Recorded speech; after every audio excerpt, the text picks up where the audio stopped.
What a weekend this is. Premier League dogfight at the bottom, Leeds scrapping for points tomorrow on Talksport, and Forest later on Talksport 2. 2 FA Cup semi-finals to bring you as well. City going for a treble, and United trying to keep hopes of a cup double alive. Brighton and Sheffield United ready to pounce and make a name for themselves. And then there is this. On paper, Arsenal should beat Southampton nice and easy, feet up, subs on, get ready for the big one. The Gunners are top, the Saints are rock bottom. But sometimes, when you are too busy looking at the challenge on the horizon, you can miss the trip hazard right in front of your face. Southampton are having a terrible season, but they've drawn with Tottenham and Manchester United recently. They beat Chelsea, and early in the season they took a point of the Gunners. They may be collapsing, but they are occasionally capable. Arsenal must be ruthless, because Wednesday will become pointless if they can't beat Ruben's rabble. Here's the team news.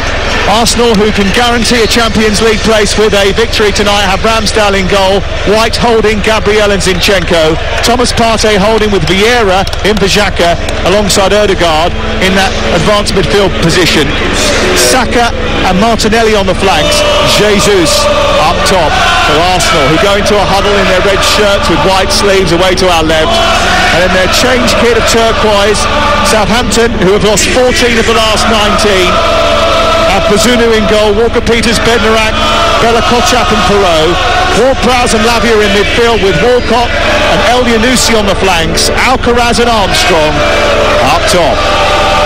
Our referee is Simon Hooper, our VAR is Peter Banks. This weekend, Talksport is like Glastonbury for football fans. Everywhere you look, there's a football match that matters, and this one certainly does. If Arsenal win tonight, they would hold a 7-point lead over Manchester City before they meet each other in 5 days' time. And only once in Premier League history has a side lost a title with a 7-point lead or more, with 6 games remaining. Live on Talksport tonight, it's Arsenal against Southampton, and Leanne Sanderson is here alongside me. And will Arsenal have tunnel vision tonight? I think so. And they've given the ball away quickly and cheaply, and it's put in the back of the net almost immediately by Carlos Alcaraz. Ramsdale's kicked the ball to the edge of the penalty area. It's gone straight to Alcaraz, who's turned it over his head and into the bottom corner. 34 seconds on the clock, and Arsenal have conceded. The Southampton fans go crazy, and Southampton have sent a jolt of fear down the spine of Arsenal fans everywhere, and a shockwave through the Premier League. What on earth was Aaron Ramsdale thinking? I mean, it was worse than David De Gea's pass out last night. It was casual, it was sloppy, it was straight to the Argentine, who picked it straight up and rifled it back past him. It's Arsenal 0, Southampton 1. What a stunning start, Leanne. It's a great finish from Alcaraz. I feel for Aaron Ramsdale because, you know, I was about to talk Sam and I saw him give away the ball and I was thinking, gee, this is going to be a goal. And we said it before the game, it's the Premier League, yes, top versus the bottom, but anything is possible. You could see one good thing is that Aaron Ramsdale, you know, he put his shirt over his head, he knew he made the mistake, and I think his teammates, you know, they were quick to rally round him because he's been brilliant this year, but it was a pretty catastrophic mistake, and ultimately when you give the ball away in those areas and you're the goalkeeper, 9 times out of 10 it's going to be a goal, but I think that's a big shot early on, definitely. Aaron Ramsdale making a mistake, and Arsenal immediately in trouble, and Thomas Partey's in trouble for an elbow here on the progressing Romain Perot down the left touchline. 2 minutes played, Arsenal 0, Southampton 1. No, don't readjust your radio or flick your app as if you can't understand whether or not it's working or not. 34 seconds into the game, Arsenal behind, an error by Ramsdale, a goal by Carlos Alcaraz, the 20-year-old Argentine, signed from Argentine football in January, who has now scored 3 goals on his 7 starts for Southampton, and they lead the league leaders by a goal to 0. There's still plenty of time for them to get back, and Lavia's just gone wiring in on Saka on this near side, a late challenge, but it has certainly not stunned the Emirates into silence, Leanne. Actually, it sort of poked the bear a little bit, maybe. No, it hasn't. And we've seen Arsenal this year go behind against Fulham, Manchester United, when Eddie Nketiah scored that goal in the 92nd minute. This is a different Arsenal team this year. And when people say, is there such thing as scoring too early? I think depending on which team you are, there is. Because obviously we saw it with Bournemouth. They scored pretty similar time and caught them off guard. And sometimes it can be too early when you don't have the quality within your team. But Southampton started this game amazingly well. The Arsenal fans know there's still so much time to go in this game. Well, very similar to that Bournemouth game where Arsenal had to score a 97th minute winner to win it in the end. They won't want to wait that late this time around, but ahead of such a big week and a big encounter with Manchester City, it's just the start that Arsenal did not want in this game. 1-0 to Southampton, and Rob Holding takes the ball and moves it down the right side. Plays it into White and then on to Saka. Saka gets away from Perot and then plays it back into the halfway line, and Holding, who has his hair tied back by an Alice band, square to Gabriel, and then they come down the left and it's picked up by Martinelli, the top scorer in the Premier League for Arsenal this season. He manages to twizzle away from Kyle Walker-Peters, runs past Lavia, storms into the box, runs past Bella Kotchap, who just about angles his body in between man and ball to manage to get it out and away for a goal kick away to our right hand side. But that's the sort of personality that Arsenal are going to need to get them out of a hole like that. A wriggle and a run which took out 4 or 5 Southampton players. Absolutely brilliant play from Martinelli and good defending from Bella Kotchap in the end. Gabriel Jesus went to make the run. He kind of held his hands up because he knew he was offside, and Martinelli just broke through. Fantastic play from him. Great creativity and the type of play you want to see. Arsenal have squandered 2 goal leads in each of their last 2 games, and the lead at the top is just 4 points. It is still in their hands, but they really need to win here tonight, and they're already behind by a goal to 0. Fabio Vieira in for Xhaka, has it far side the left. It's picked up by Zinchenko and then given back to Vieira. Infield it goes to Gabriel, and now picked up by Partey, who just manages to slalom past Alcaraz, the goal scorer, and out towards the near side. Ruben Sellés is out of his technical area, gesticulating and trying to organise his troops into position. They're playing almost 4-4-2 here, Southampton, as the ball goes wide out to Martinelli. Then Vieira joins the attack left side. Across is blocked by James Ward-Prowse, and it goes out on the far side and away for a corner kick. Good play from Vieira down the left-hand side. He pulled out to that wing, and I love this Arsenal team because they're so interchangeable. They can drop into different positions and mix and match, and you can see the pressure is still on. There's a different feel around the Emirates this year. You can feel it with the fans. They're not hanging their heads. They're right behind the team. Corner for Erdogan over on the far corner. He clips it towards the edge of the 6-yard box. It's headed away by Bella Kotchap, comes back out to the Norwegian on the left-hand side. Now Partey back into Erdogan. Brilliant run, pulls it through the 6-yard box and goes into the side netting. And a purposeful run from Erdogan. The response has been good from Arsenal. Brilliant play from Martin Odegaard. I thought it was a poor corner initially. It just looked like he was trying to clip it, but a nice interchange play with Thomas Partey. It looked like he was trying to pick out Gabriel that was in there as well, but really good positive play from Arsenal again. And they just need to keep doing what they're doing and stay patient. Don't panic. They've conceded an early goal completely against what everybody thought before the game. Hughes' bet's already off, after 30 seconds. What a waste of money that was, eh? But we all thought the same thing, sometimes it's the Premier League, these things can happen. Southampton fighting against relegation. It looks a forlorn task. They're without a win in 6 games, but they've taken the lead at Arsenal.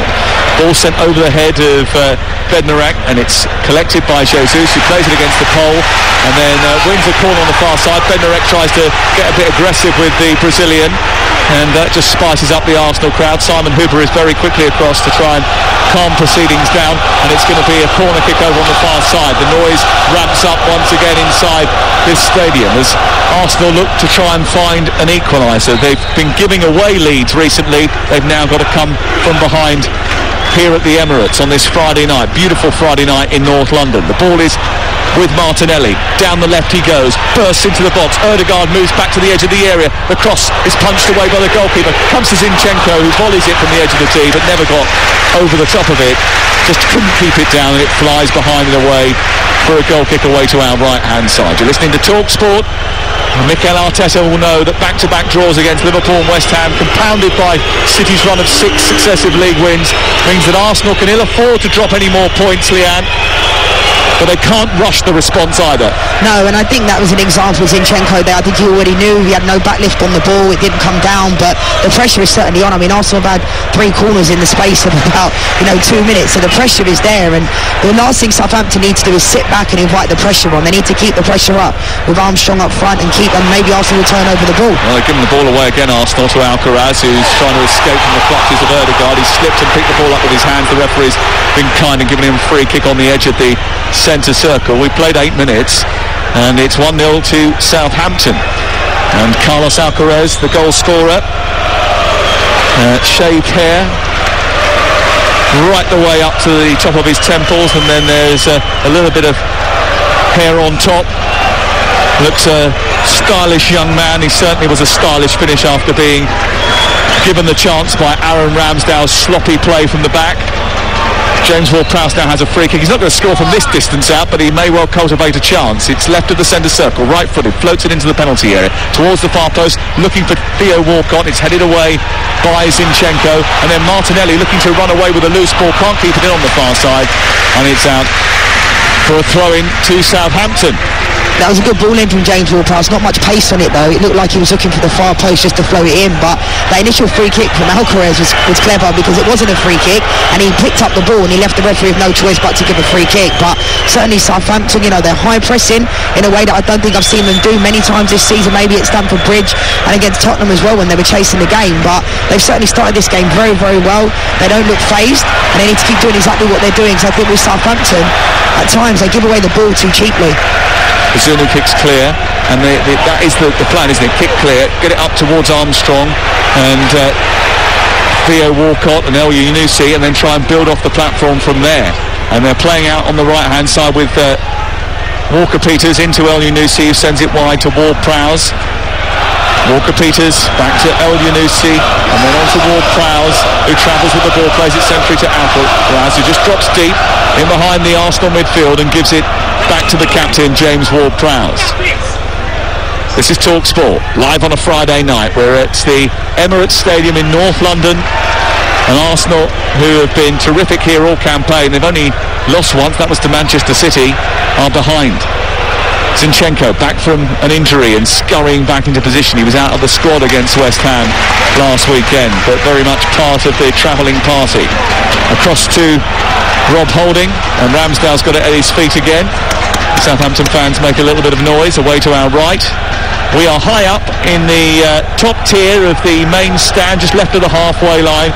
We've got Arsenal fans within touching distance of us behind us here tonight, and they are providing a decent soundtrack, and it's a wonderful view here and a brilliant stadium. The sloping roof, you can get glimpses of the light blue sky in between the roof and the back row of the seats in each of the corners. It's a wonderful evening in London.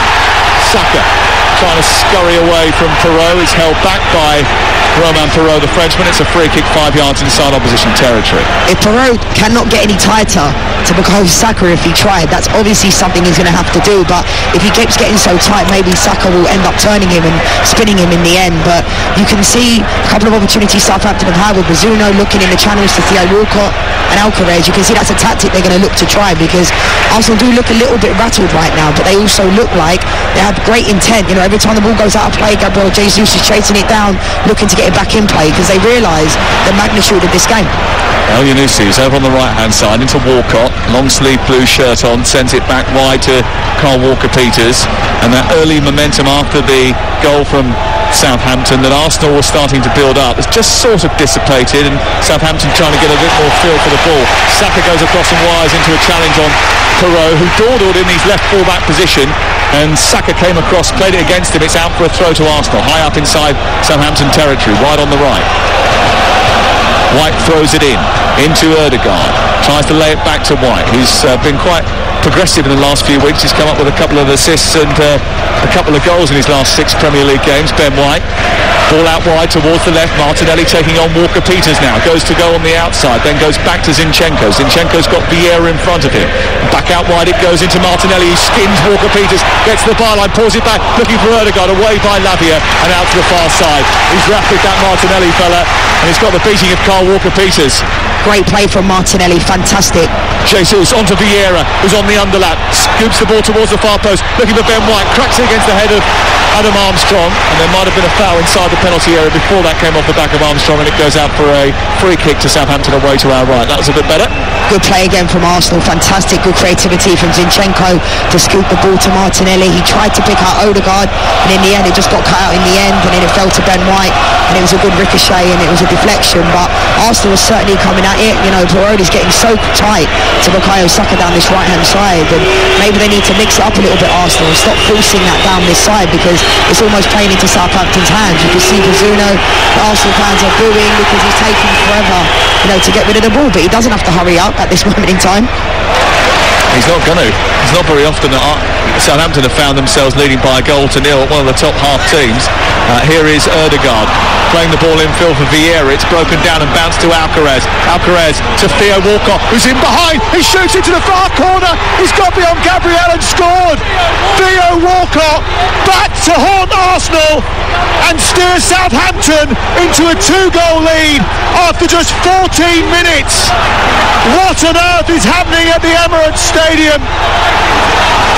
Arsenal have been cut open after gifting a goal in the first minute to the Saints.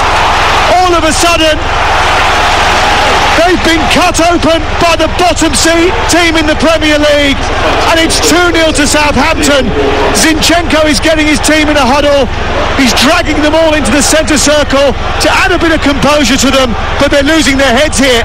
This is absolutely incredible, honestly. There's very few times in my footballing career and life that I've been shocked, but I'm actually stunned by this. I mean, fair play to Southampton. I think organisationally in the middle of the park, that ball was turned over by Thomas Partey. You know, Ødegaard looked to play it and Alcaraz broke with it. It's a great ball through, and we know Theo Walcott's pace. I do think that Gabriel got caught a bit square on. Rob Holding was quite far away from him, and fair play to Theo Walcott, because it's a fantastic finish, brilliant finish, and you could see he almost was begrudging putting it in the back of the net in a weird way, and didn't even celebrate. You know, he spent so many years here, over 10 years at Arsenal, 150th appearance here today, you said, Sam, and wow, that is a shock, massive shock. He once told me that he got irked being an Arsenal player when the club around him seemed to accept that fourth place was okay. We talked about them finishing second one year. Here is Jesus though, looking for Martinelli inside the area before he could take his shot away. Ward-Prowse nabbed it and cleared it away. Yeah, he once told me during that year they finished second to Leicester, but there was no big inquest because it had become a culture at the club that they were happy to finish fourth. Well, that's certainly not the culture now. They want to win the league, and he may just have helped stop them from doing so. Yeah, it's incredible, but you've got to give Southampton credit. We all wrote them off before the game. You know, we said it was almost impossible to take a miracle, but they've come here, they've been fearless. You know, Lavia and Ward-Prowse in the middle of the park. Well, been brilliant. Maybe we got it wrong. Maybe it wasn't a miracle that Southampton needed. Maybe it was a meltdown. Yeah, definitely. I mean, you could see Zinchenko's leadership. As soon as they conceded that goal, brought them into the centre circle. I'm not a big fan of when everybody huddles all the time, but I think it was necessary because they need to keep their heads. What's great to hear now, this Emirates is different this year. They're behind, and the Arsenal fans are right behind them. You know, this time last year, fans might have already been leaving at this point. So it's great to see they're still behind them. But Southampton have been brilliant. They really have. You've got to give credit where it's due. You are listening to Arsenal 0, Southampton 2 on Talksport with Now Sports. And don't forget, with Now Sports you can stream all the Sky Sports action like Arsenal Southampton live right now for $11.99, no contract. Search Now Sports. Wow, just wow. What a weekend we've got for you on Talksport over the course of the next 48 hours or so. Fulham leads tomorrow 12:30. At the same time, Chelsea against Barcelona in the Women's Champions League semi-final first leg. Leanne will be there for that one as well. Liverpool Nottingham Forest is in the Premier League, 3 o'clock, not on TV, only on Talksport 2. And then Manchester City against Sheffield United in the FA Cup semi-final at 4:45 tomorrow. That's just Saturday, by the way. It's like the pyramid stage, isn't it?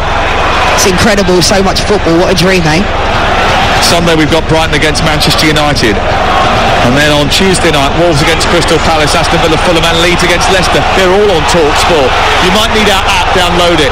You can switch between the two stations. Here is Ødegaard back to Holding, and Holding floats the ball high and wide and out to the right hand side looking for Saka. They need a response before half time here, Arsenal. Saka dives infield, nudges the ball onto Ødegaard, left edge of the area, spreads it wide to Zinchenko. Zinchenko now looks to try and take on El Yunusi. A low ball in towards the far post, splashes through the 6-yard area. Martinelli doesn't finish it off. Now Zinchenko's going balmy because he thinks it's a good deflection, and he might have been a handball, he's suggesting, as that ball flashed through the penalty area. What did you see? I love Zinchenko's passion, but I don't think that took a deflection. I think I'll have to see it again, but from what I could see, it didn't seem to take a deflection. It was a fantastic ball into the box, and you could see Martinelli there on the back post and Saka. Don't think it takes a deflection. You? It certainly went a handball. I don't think it took a deflection. I like his passion, but sometimes I think it's a bit misplaced and a bit turned up to the top of the spectrum before it really needs to. Talking of passion, fair? No, I don't agree with that. So getting that excited about that deflection was that a overreaction? Well, they're losing 2-0 at home, and he knows the magnitude of it. You know, you saw when they played against City at the Etihad what it still means. It's like he's played for this club for years. You can feel it. We're talking of passion. People talk about Mikel Arteta being animated on the sideline. Ruben Sellers has literally kicked every single ball. It's probably the least animated I've seen Mikel Arteta, and I love it when managers are like that. I know there's a lot to be said. People saying, "Oh, it's too much." For me, it's never too much. But Ruben Sellers has not sat down once. You're a bit spicy though, aren't you? So you like the spice. You like people to bring the spice. I mean, you don't want people just standing there. The managers can't really win, can they? Or the players, if they don't show enough passion, everyone says they don't care and they show too much. I wouldn't want to be a fourth official down there tonight. Well, Mikel Arteta, he looks shell-shocked. Yeah, well, I think everyone in here is shell-shocked as well. It's 2-0 to Southampton. You're listening to Talksport. Mikel Arteta did say before the game that there would be twists and there would be turns. Didn't think it would be like this though. Here's Ødegaard down the right side looking for Saka, who might be able to inspire a response. He goes into the penalty area, gets to the byline, produces a cross in towards the far street, volleyed by Martinelli and into the back of the net, and Arsenal are back in the game, and there's the response. Gabriel Martinelli with a volley just short of the 6-yard box after brilliant work from Saka, and it's 2-1. Absolutely brilliant play from Bukayo Saka down this right-hand side. It's probably the first time that Peru allowed him to get on the ball, plays a great ball in, and Martinelli is there. It's great movement, great ball from Ødegaard as well to open up the space. But this is what Arsenal can do. You switch off for 1 second and they'll cut you open. But as soon as they scored, Zinchenko went to Rob Holding and said to them about being organised during these moments. And there's another huddle going on. Southampton are now having a huddle. Yeah, I mean, anything you can do, we can do better, I guess. But I don't think Southampton need to panic. But this Arsenal team, the moment you switch off for a second, but the intensity in here is incredible. It really is. Like, what a game! What a game! The electricity that's flowing through this stadium right now is dangerous. It's a high voltage game and a high voltage atmosphere. It's charged, just say that, it is charged. And when the goal went in, Mikel Arteta, who had been pretty static, turned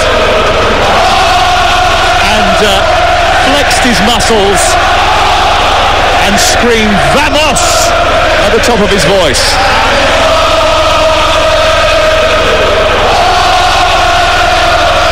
Listen to the Arsenal fans. Here is Ødegaard inside opposition territory, guiding the ball back towards Partey. Ødegaard's picked it up again after Walcott made a mistake. Southampton went into a 2-goal lead. Arsenal have given away 2-goal leads in the last couple of weeks. Now they're trying to chase one down. They're back on the scoreboard thanks to Martinelli, who has equalled Roberto Firmino and Gabriel Jesus' record of 15 goals in a Premier League season by a Brazilian, with that volley from about 7 yards out.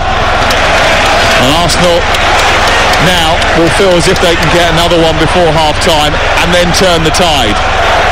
definitely they've got momentum right now. You can feel it. Even when they were 2-0 down, they were chasing down every ball. Even Zinchenko was appealing for a deflection and it was nowhere near it. But that's the type of leadership that you need. The players having that passion, you can feel what it means. And the resilience to come back, but they're not back yet. Still 2-1 to Southampton. Saka down the right side into Ødegaard. Back out wide to Ben White. A low ball into the near post, steered high into the air by Bella Kotchap. It bounces off the head of Roman Perrault and it's out on the near side and away for a throw-in. It's tossed in by Ødegaard quickly to Rob Holding, and then back across the pitch it goes to Gabriel, who's just in front of the centre circle. Deafening, absolutely deafening now. It's cacophonous inside this stadium. You can barely hear yourself think. The ball's played in towards the middle of the Southampton half, controlled by Gabriel Jesus, who works it out towards the far side, into Zinchenko. Back it goes to halfway, and then he turns the ball back out towards the left-hand side, and hugging the touchline is Martinelli. He scoops it over the top to Jesus, who with his back to goal tries to turn. A lovely little quad turn to get away from Bella Kotchap. He's still got the ball, was being held up there. Referee says no play on, and then Southampton look to release the ball up to El Yunusi. Zinchenko stands in the way. Martinelli comes across. It's played off the Southampton player, and it's thrown in by Martinelli, and the referee's given it the other way. I'm not sure it was actually. I thought it was an Arsenal throw. Hold on.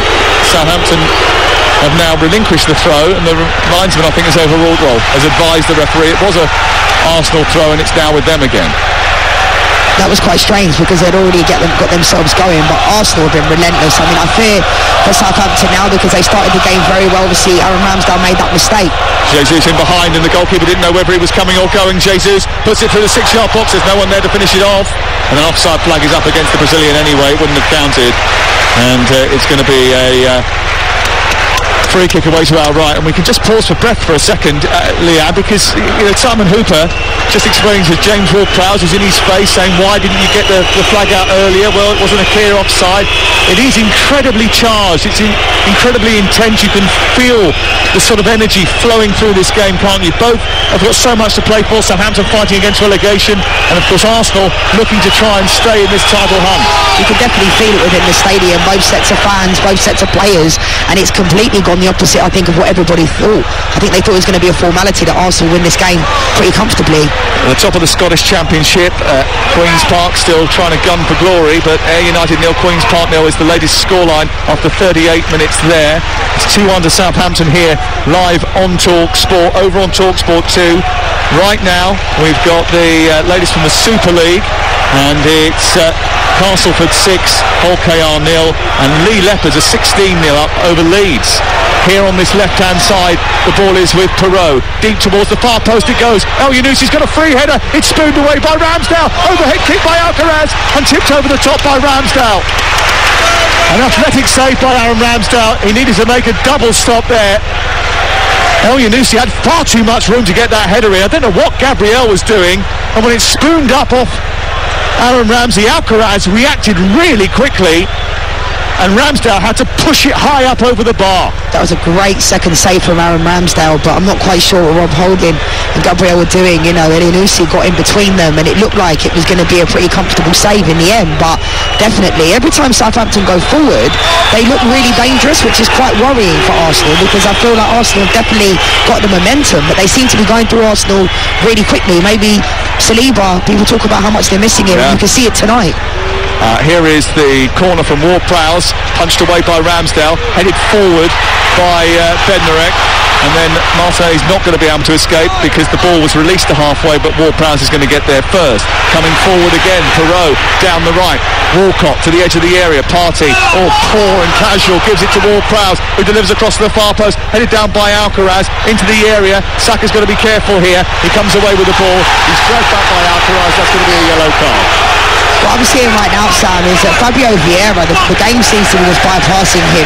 Defensively, he needs to get on the other side of the ball to take care of Alcaraz, Lavia and Ward-Prowse. Ward-Prowse is putting a fantastic cross, something so basic, but that you fail to see a lot of footballers being able to do these days, putting a good ball into the box. Fantastic. But I think defensively, you see Zinchenko floating into that middle area, almost like a defensive midfielder, but Thomas Partey needs to take better care of the ball. But Fabio Vieira, the game just seems to be bypassing him, and there's a massive gap within that area area that Ward-Prowse looks like he's exploiting, and he's getting a lot of joy out of that. Well, Fabio Vieira is playing the Xhaka role, isn't he? And Xhaka does wander out that left-hand side, but it does feel as if Vieira's wandering out there a little bit further than Xhaka would. Here is Ben White trying to click it back to Saka. It was a poor ball by White, and the move that was progressing down the right side breaks down and goes out of play down by the corner flag away to our right-hand side, and it's a throw-in to Southampton, who are having a dreadful run. They are the Premier League's cannon fodder. They've only amassed 3 points from their last 15 Premier League games this season against teams in the top half of the table, but they did draw with Arsenal in the reverse fixture, and they have been a bit of a bogey team against them down at St Mary's, but here usually it's an Arsenal victory that comes their way.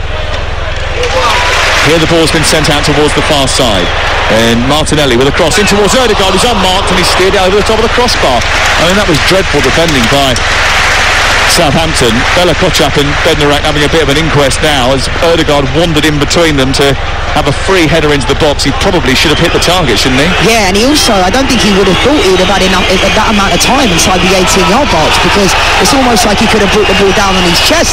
But Bella Kotchap and Bednarak, I mean, they can say whatever they want to each other, but they need to take care of the danger. Lavia also let him run on his back shoulder as well, but Ødegaard, you'd expect him to do a little bit better in that situation. Maybe the ball was like hitting really, really hard, but you'd expect him to do a little bit better, but I don't think he expected to just be there on his own.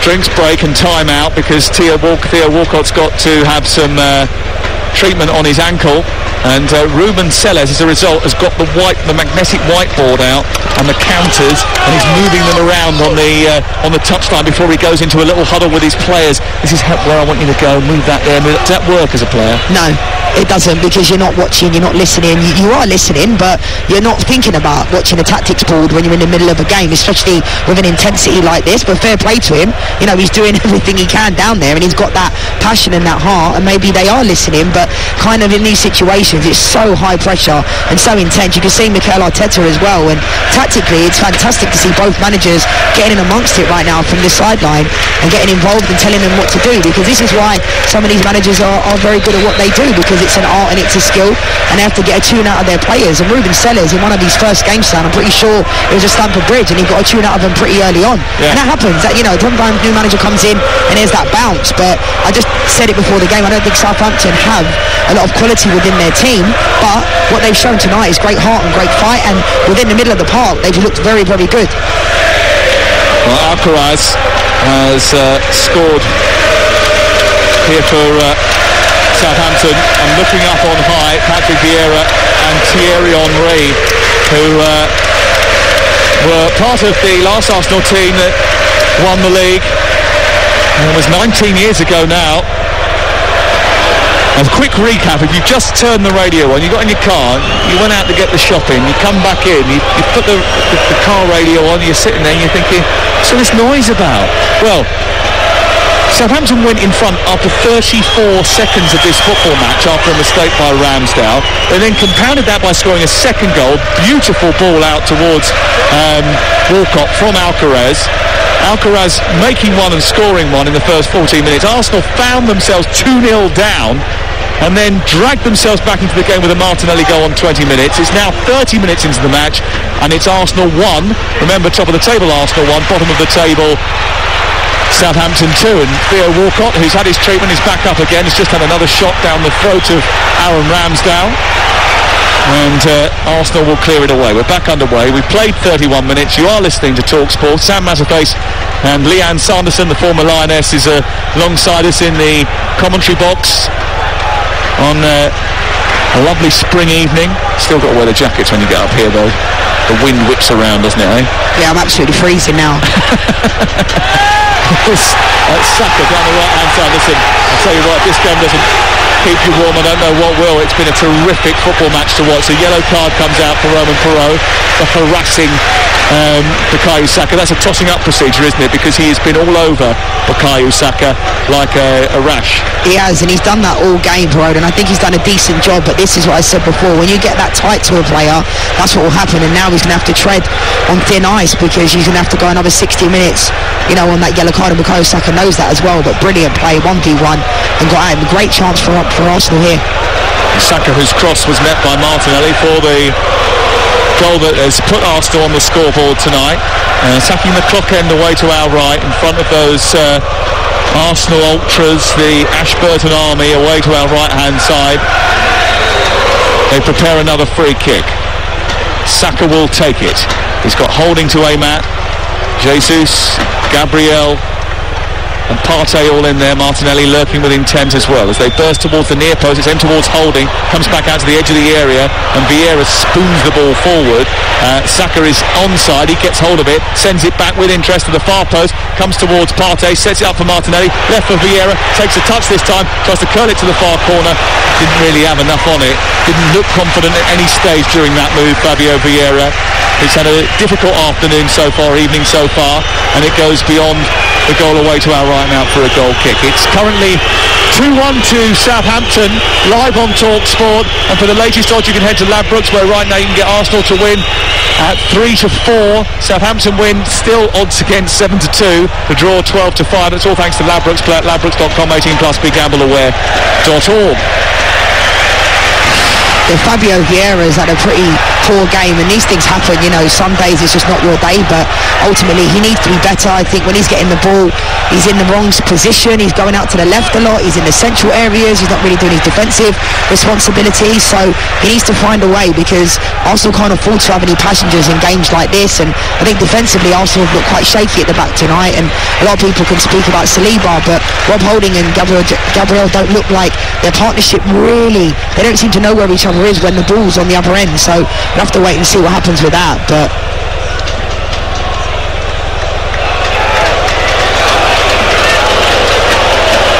2-1 to Southampton, and Arsenal looking to come down the right side with White onto Jesus, who tosses the ball in towards the edge of the 18-yard box. It's cleared away by Lavia, back forward again by Partey. They've just been squeezed up on the right-hand side, Southampton, into their left full-back position. Arsenal just making sure there are numbers there, covering any exit routes for Southampton to try and spring a counter-attack. Southampton have scored from 2 turnovers of possession, one very close to their goal away to our left from Ramsdale's sloppiness, another one a mistake in midfield, which Alcaraz profited from and immediately managed to release Walcott to score their second goal. Zinchenko finds Partey through a tight gap. Good football for Arsenal. He's in the midpoint of the Southampton half. 2 banks of 4 to try and break down now for Arsenal as they pick it up left side. Zinchenko infield to Martinelli, who wanders centrally before giving it to Holding. Out it goes to the right touchline, a couple of yards in from that. He's faced up Bukayo Saka by Parot, and then his pass into Jesus was too heavy, and Alcaraz, who's been pretty lively all night, comes away with it. Jesus robs it back. Ødegaard gets involved. Lavia puts in a strong challenge. It's away by Bella Kotchap. There'll be a lot of Southampton fans thinking, why haven't they done this all season, by the way, as Walker-Peters goes wiring into Vieira over on the far side, and Vieira goes down. He seems to be a little bit hurt. Walker-Peters pleading that he got the ball. The referee didn't give a free kick. He has given a throw-in on the far side. I think it was a good tackle, definitely. Those ones do definitely hurt, but it's a good tackle from Walker-Peters. Good fight, good willingness to win the ball, but they do definitely hurt. Yeah, because he got his legs sort of caught under the body of Walker-Peters. He's back on his feet now, and the ball's been tossed down the left side for Martinelli. He's got 3 blue shirts around him. He's got into a crossing position, played it against the defender. It's come back and hit him, and scooted behind and away for a goal kick away to our right-hand side. Southampton lead by 2-1. It's Ayr United 0, Queen's Park 0 in the Championship. On Talksport 2, lots of Super League action for you this evening. The scorelines: Castleford Tigers 6, OKR without a score so far. There's no score for Leeds Rhinos away at Lee Leopards either, and Lee Leopards put 16 points on the board already today. This is Talksport. Arsenal, who held an inquest after that second goal in the centre circle, Zinchenko leading it, have managed to get themselves on the scoreboard, but there's still a deficit to make up here.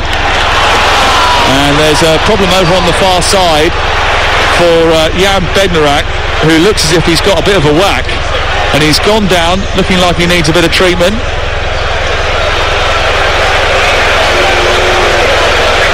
Lavia encouraging it looked like the physio is being called on immediately because he might have lost consciousness over on the far side. That was certainly Lavia's panic, and they're just checking on his progress. He hasn't really moved. He seemed to jump over the top of Martinelli and then land on his head awkwardly, and that looks a rather uncomfortable one. You immediately had a reaction there, Leanne. Yeah, that doesn't look good, Sam. It really didn't. Looked really, really nasty. The medical teams from both clubs now very quickly going over to support the Southampton staff. There's paramedics running over as well. This is a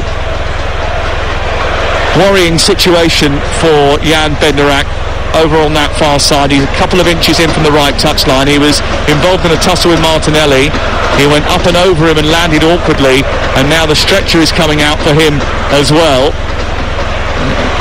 I don't think his teammates are looking as concerned as you may think if it was incredibly bad. I mean, you've got to hope that he's okay. He seems to be moving now, which is the best news that we've had.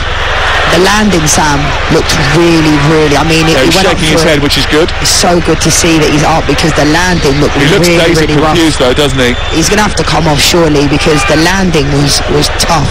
I mean, both players went up for the ball, had every right to go for it, but that looked rough, and it's good to see he's up and moving. Half-time in the Premiership Rugby. Newcastle Falcons 5, Northampton Saints 28. It's the latest score in half-time in that game between Ayr and Queen's Park. It's 0-0. The concussion protocol obviously can kick in here, and they can have an extra concussion substitute. Elyounoussi just going over to add mitigation. Bednarak doesn't look like he should be continuing here. He's not at full capacity. From this distance you can see that he's not 100%.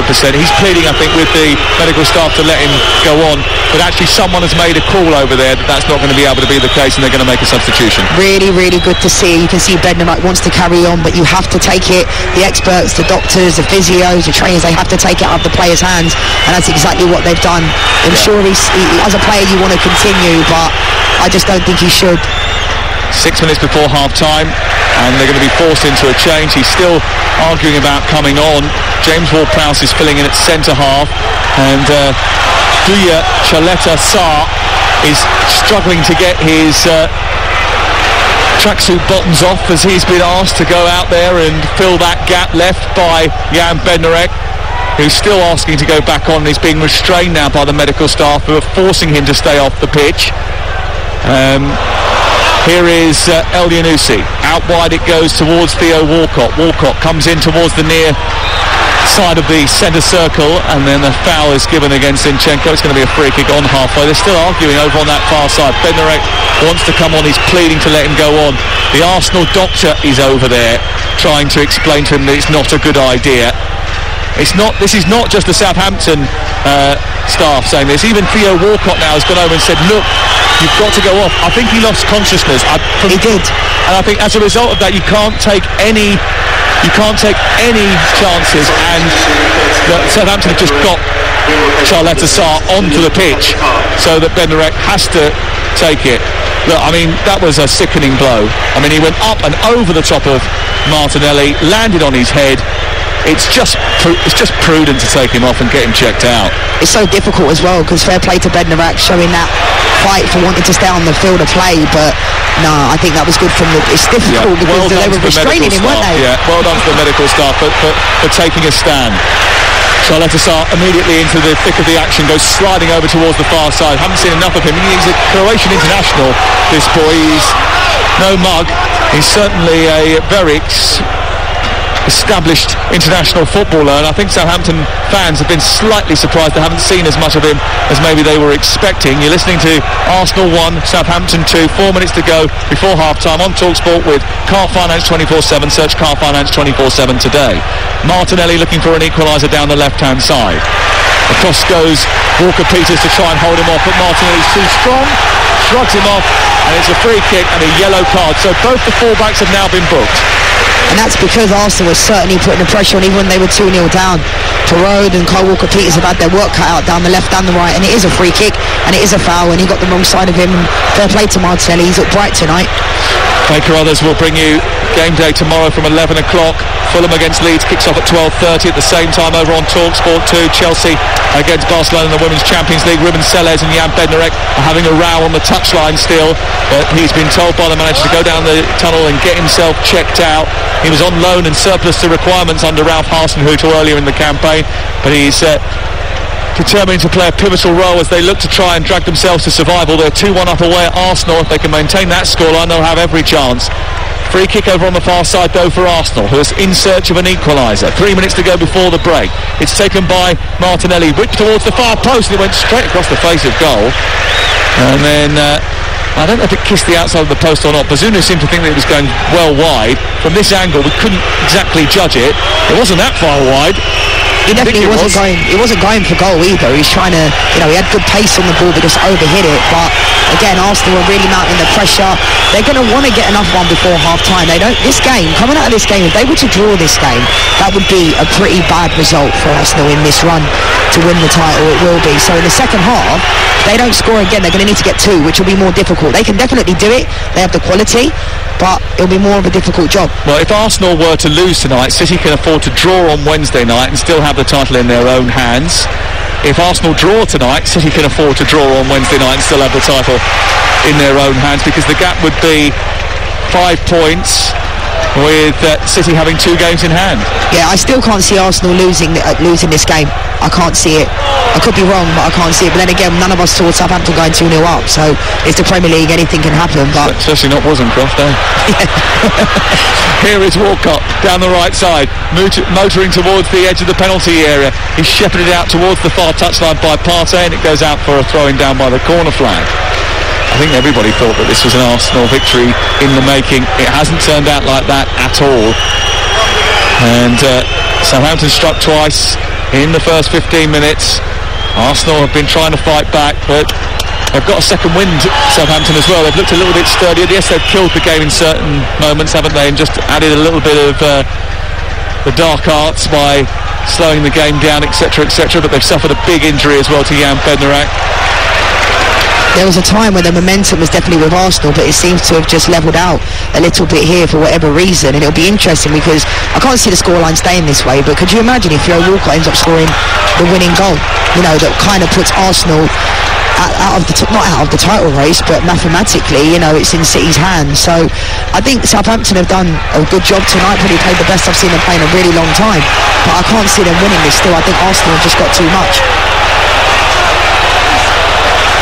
Partey on halfway to Ødegaard and then back again. 20 seconds before the 45 minutes are up. It's a poor ball out of defence by Holding, but it's won back by Vieira, and he sent Martinelli away down the left-hand side, trying to square it. Joleta Shah is there, and it's out on the far side and away for a corner kick to Arsenal. There was a bit of rough and tumble going on inside the penalty area.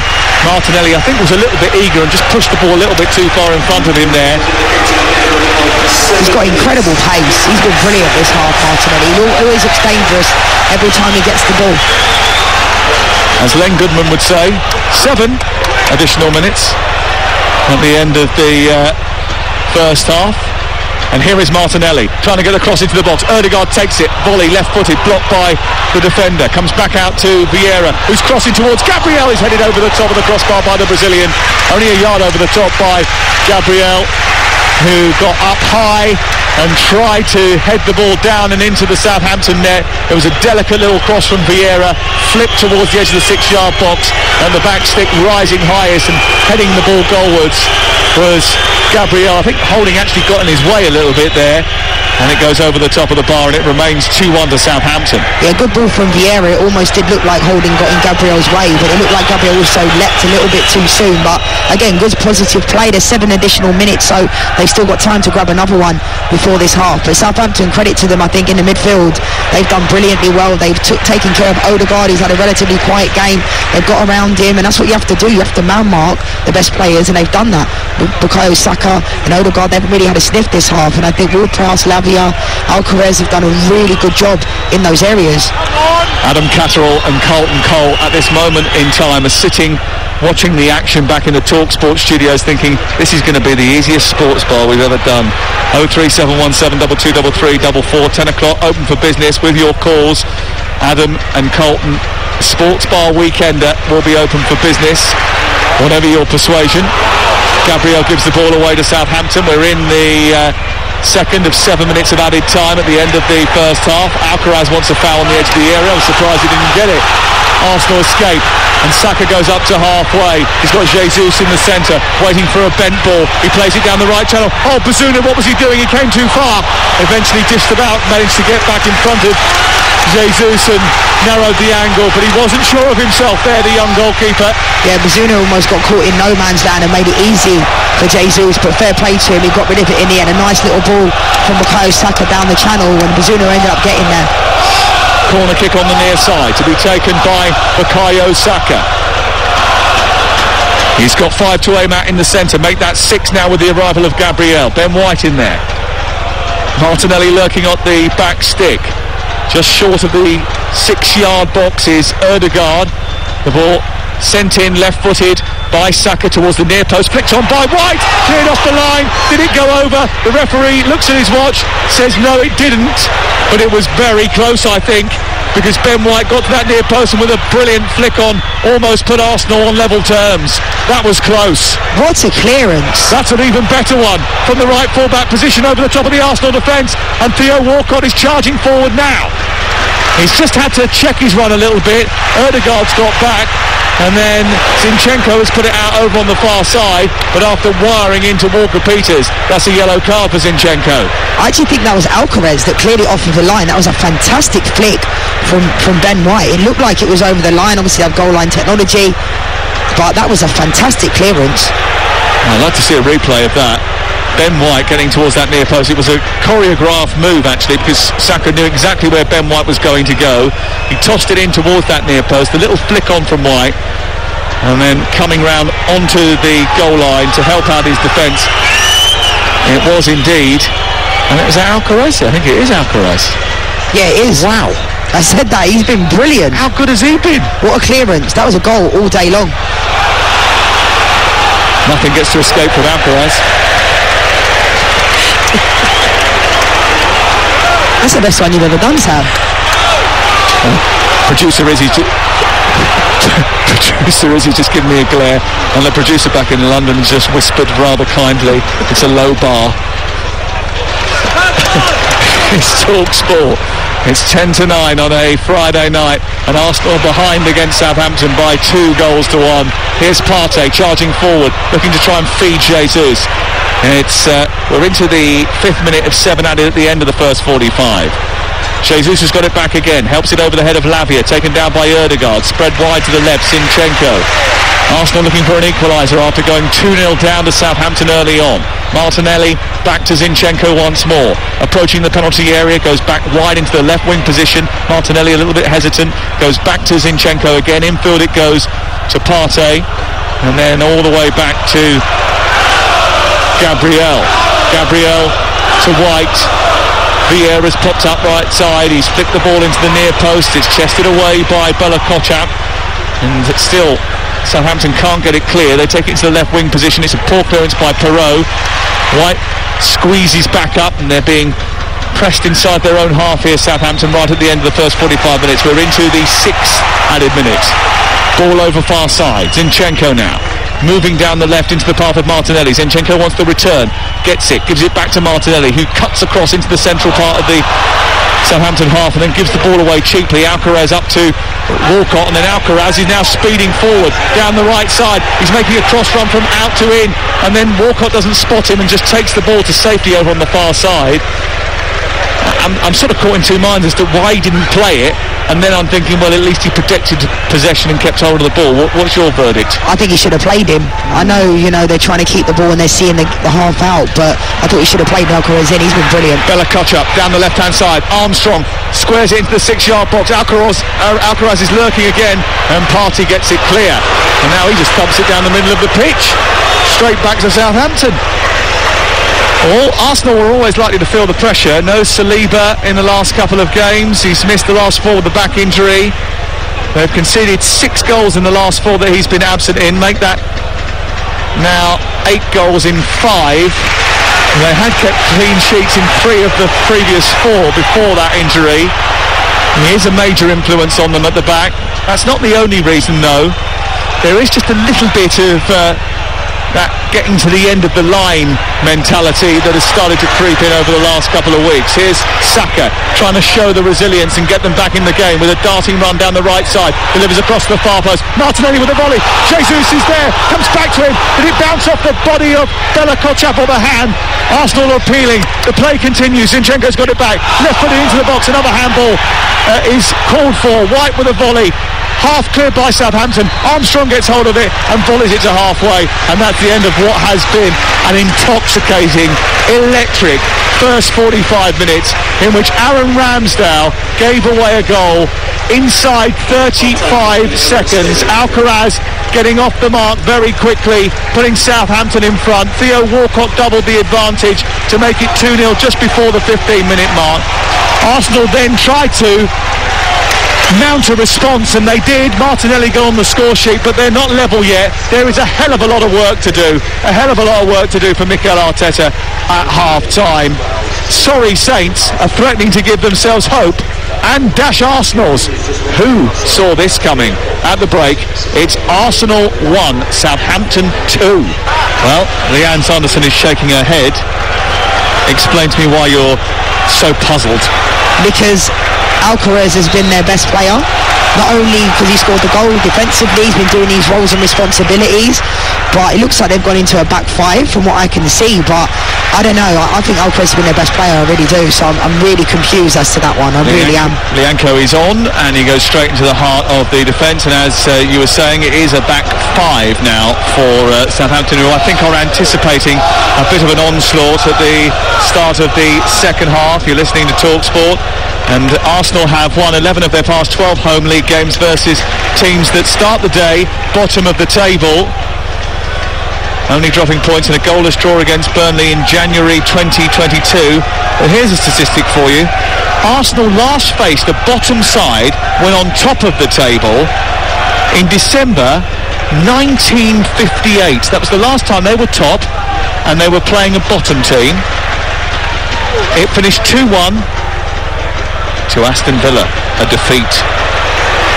Yeah, my mum was born. It's 2-1 to Southampton. A very long time ago. Sorry, mum. History has a funny way of repeating itself. Arteta hopes that it doesn't repeat itself. He's got 45 minutes to change it, and 2 of the Premier League's fastest goals this season have come in this stadium.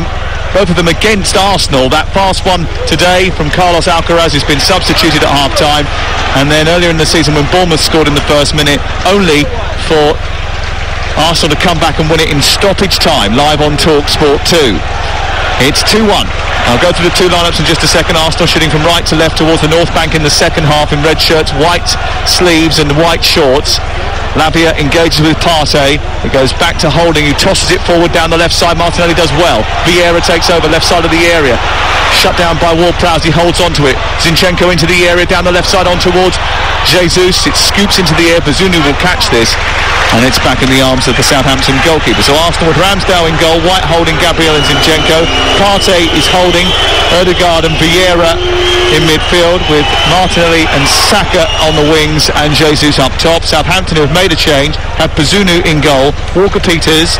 They have Charlotte Shah, Lianco, Bella Kotchap and Perot as the back 5. Then Walcott, Ward-Prowse, Lavia and El Yunusi, with Armstrong working up top, helped out by Walcott whenever he can get there from the right side. 3 minutes played in the second half. We'd already had a goal by now in the first half. And it's still 2-1. The ball on the near side was Zinchenko. And his blonde hair and long-sleeved Arsenal shirt, untucked at the waist, plays it forward and down the touchline looking for Martinelli, then stops and gives it infield instead because he was slightly hesitant about the gap that was in front of him. So he goes to the right side via Holding, and now it's with Saka right tight to the touchline on the far side.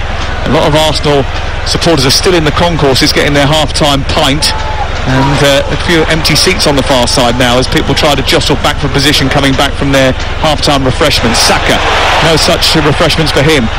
Sends the ball in towards White, whose cross is steered away by Ward-Prowse and then sent up to halfway. There's no out ball now though for Southampton, who have now gone to 5 at the back. There's no one to chase down those clearances when they get the ball away from Arsenal, and it's just going to be one-way traffic, I think. I don't like this, Sam. I really don't. I know I was in disgust when Alcaraz went off, but this whole inviting pressure, and I just don't get it because it's not going to work.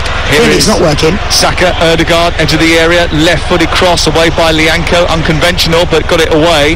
It's picked up by Adam Armstrong, and then Ward-Prowse sent it out to the far side, and again it's an Arsenal body who gets on the ball before it gets to halfway. Southampton have handed the initiative here to Southampton, and Charlotte Sarr is trying to steer his team up to the halfway line and get them out, but they can't get out. Yeah, no, I mean, if this is how they're going to... Zinchenko just giving away the ball that uncharacteristically, like Walcott's come away with it and giving it straight back to Gabriel. But I think this is how it's going to be the whole half, and I'm surprised because there's no out ball for them, for Southampton. There just isn't. I mean, Alcaraz didn't look injured, did he? No. Here is Saka onto Ødegaard. Ødegaard engaged by Ward-Prowse. Manages to squeeze it through to Lavia, who's just short of the centre circle. Hasn't got too many to aim at, but is now joined by Carl Walker-Peters, who scurries over halfway and gets to the edge of the penalty area. Martinelli comes across, but there's no one to aim at, so they give it to James Ward-Prowse. He's reluctant to put a cross in the box because only Armstrong is in there, and then Walker-Peters gets it out towards Ward-Prowse on this near side, and then they go backwards rather than forwards. Walcott spins into the channel, it's overhit and goes out of play. Why have they relinquished the threat that they had on the counter-attack? Because they decided to take off Alcaraz, who's an attacking-minded player, and gone to a back 5 with Lianco. But in that situation there, the opportunity was there for Carl Walker-Peters to put it in the box early, because it was almost a 2v1 situation. But as soon as he came back inside, the opportunity went away, and then it had to be an inch-perfect ball to play Theo Walcott in, and it was poor in the end. Alcaraz is sitting on the bench grumpily as the ball is played forward by Zinchenko into the penalty area. Another great header from Charlotte Sarr, who's on for the injured Bednarek in the first half. It's cleared by Roman Perrault and then picked up by Ben White, who's halfway inside the Southampton half of the field. Go through the line-up, the Southampton line in just a second. There's a collision inside the box involving Jesus and Charlotte Sarr. Whoops. Nothing doing, according to the referee Simon Hooper. 2-1 to Southampton, live on Talksport. It's 6-6 in the Super League, Castleford Tigers against Hull KR. And coverage of our Super League coverage tonight, it continues on Talksport too. Pazunu's just picked the ball up after a lengthy delay and no real pressing. He's then smashed it downfield. The Arsenal fans not happy about the time wasting, but it's within his gift, isn't it? He's been doing it since the first half, and he's not doing anything wrong. Why wouldn't you do that? Your team's up and you want to slow down the tempo. Why not? It's frustrating. I don't like it when you're on the field of play and that happens, but it's a tactic that they can use. Have you done it? Yes. Of course. But I'm not a goalkeeper or defender. Vieira has been sandwiched between two blue shirts. Free kick given, and they want to get on with it quickly, but Southampton wouldn't let them. Now they are moving it out toward the right-hand side. It's picked up by Holding, who tries to bring it forward. And it's now with Zinchenko's wandered into midfield just in front of the centre circle. He's flown the ball out to White. White now looking for Saka. Saka approaching the edge of the penalty area. He's jinked it back infield and gone to White. Now it's on to Partey. It's all very tight inside the area. Ødegaard's gone down under a little bit of contact from Perrault. It was El Yunusi actually who maybe just left the leg dangling there. El Yunusi, referee says play on, nothing doing. You can see why they're appealing for that, but I don't think there was anything in that. Saka now tries to get to the edge of the box again. Ødegaard plays it back towards Saka, away by Perrault. White goes across. El Yunusi steers it towards the corner flag and will look to bring it clear for Southampton. Hasn't got any routes out, gives it back to White inadvertently. White travels into the penalty area. Here's Saka trying to flick it into a congested box. There's so many blue shirts in there. It's like a sea of blue inside that 18-yard box away to our left. They're defending so deep here, Southampton.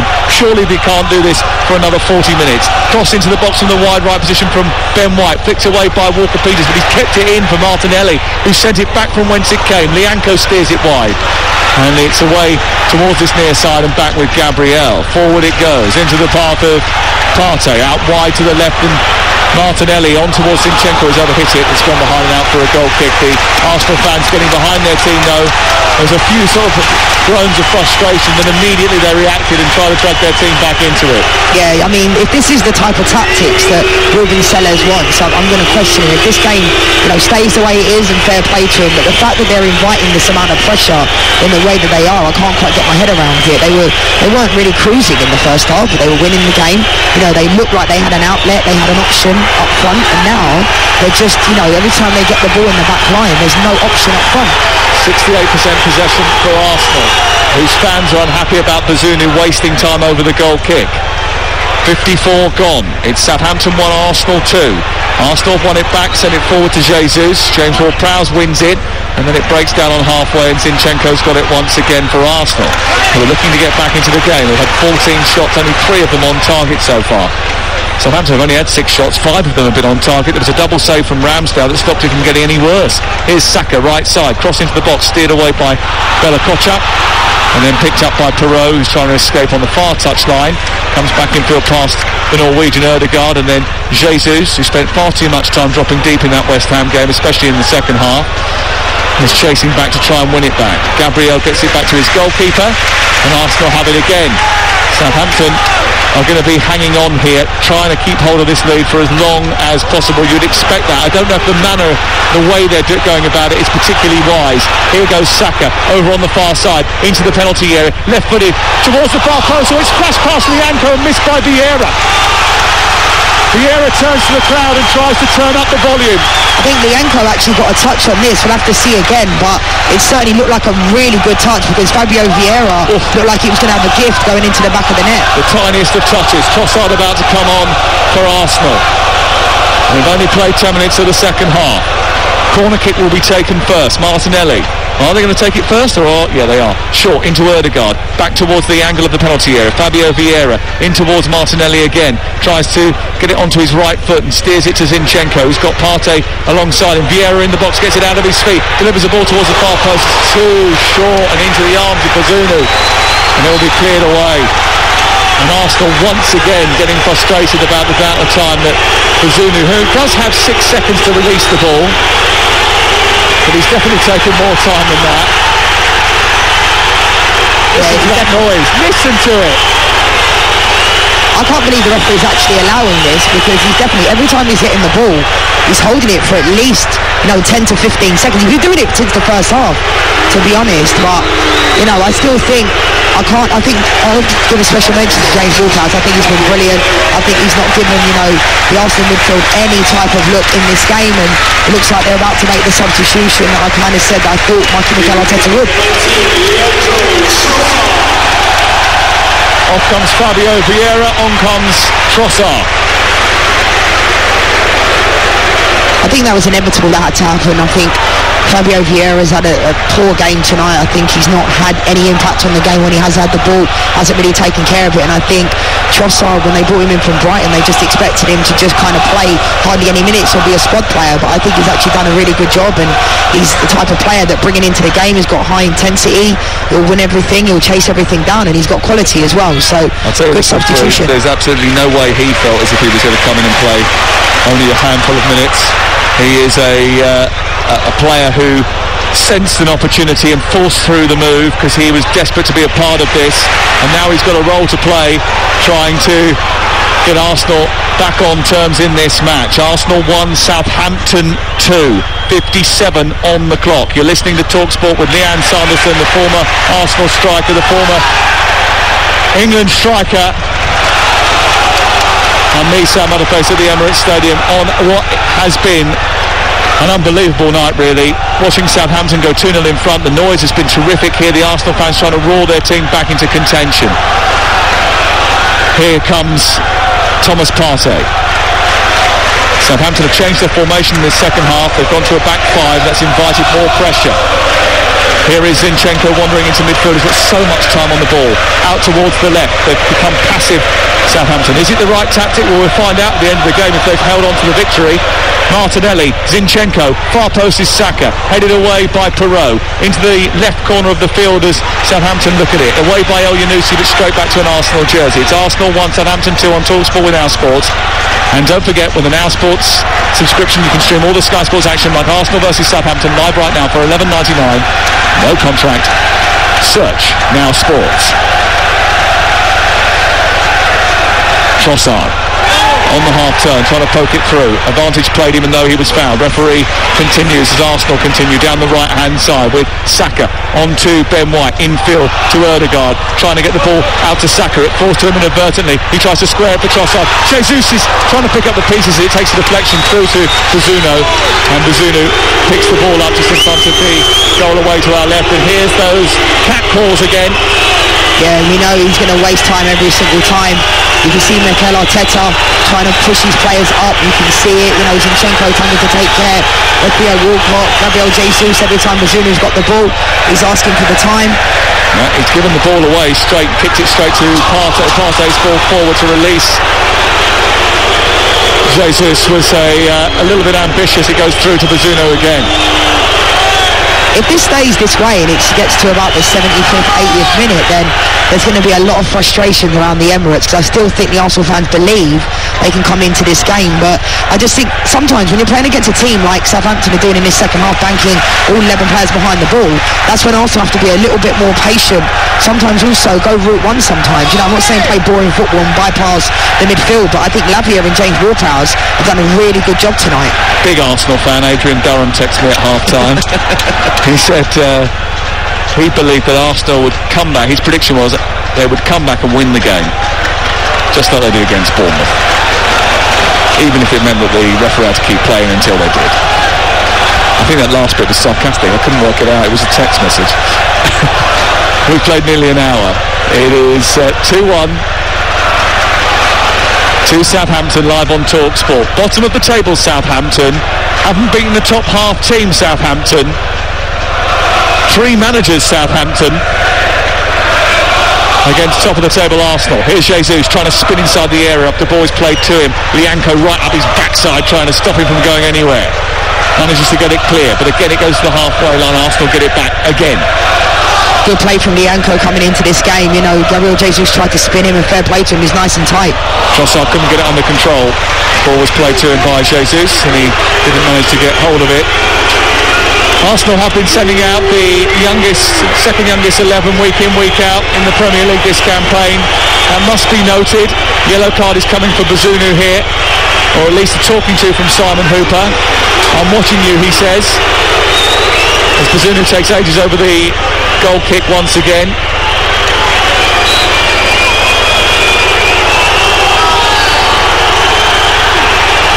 Here's the goal kick, smashed upfield by Bazunu.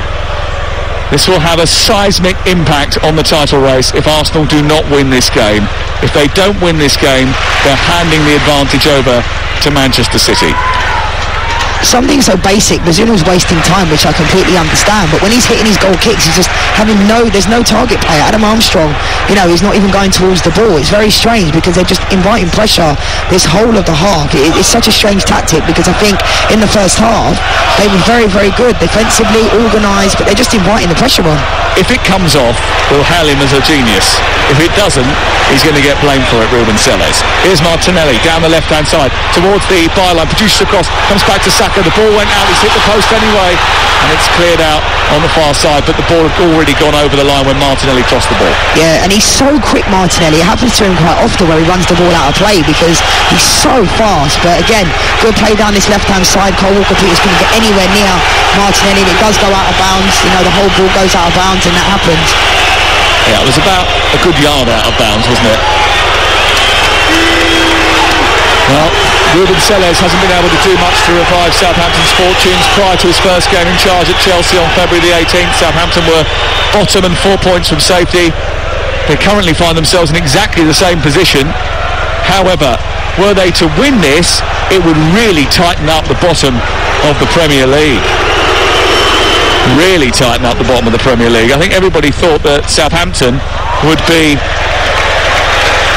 in the dust, but they will go above Leicester City should they win here tonight and off the bottom of the table. This is why the Premier League is so incredible, because Arsenal top, Southampton bottom of the league, and no one saw this one coming at all. But you can see the referee's spoken to Bazunu every time he's getting a goal kick. He's wasting time, but he's done it for 2 or 3 more times now, and the referee's not even giving him a yellow card. And you can hear the frustration mounting with inside the Emirates Stadium, and rightfully so, because this is massive. If Arsenal don't win this game, it's difficult, because they've come off the back of 2 draws, Liverpool and West Ham, but 2 good teams. But this game would be pretty devastating if they weren't to win this. Even if they were to draw this game, it wouldn't be good enough. Okay, Arsenal lose tonight. By the time we turn up at the Etihad Stadium, by the way, Romeo Lavia is having treatment on a hamstring injury inside the centre circle, so we've got another pause in play. If Arsenal lose tonight, when we go to the Etihad on Wednesday night, it's 74 points for Arsenal from 32 games. When Manchester City turn up there, they'll have 70 from 30, so the gap will be 4, which means that City can afford to draw the game on Wednesday night and still have the title in their own hands. That would be 75-33 and 71-33, with the gap being 4 points and City having 2 games in hand. Yeah, I think it's more or less done if they don't win this game. That's pretty an extreme thing to say, but it's Manchester City. They're coming good.